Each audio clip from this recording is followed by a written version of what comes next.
गुस्ताख खाका जारी करण वारे अमल जे खिलाफ खिपरे जे मुकामी मज़हबी अॻुवाणनि ऐं शहरनि पारां एहतजाजी रैली कढी शहीद जो खिपरो ते एहतजाजी मुज़ाहिरो कयो।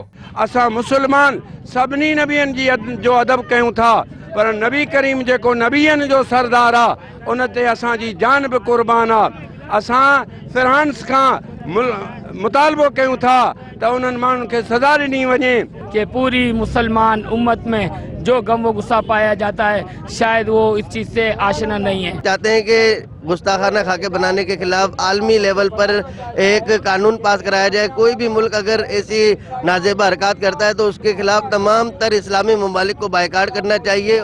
एहतजाज कंदड़नि जो चवणु हो त हू गुस्ताख खाका जारी करण वारे अमल जी सख़्त लफ़्ज़नि में मज़मत कनि था ऐं मुतालबो कनि था त मुलवस माण्हुनि खिलाफ सख़्त खां सख़्त कार्रवाई कई वञे। कैमरामैन माओजी कुमार ऐं फरहान कुंबर सां गॾु राजा Rashid comber, Sindh TV news, खिपरो।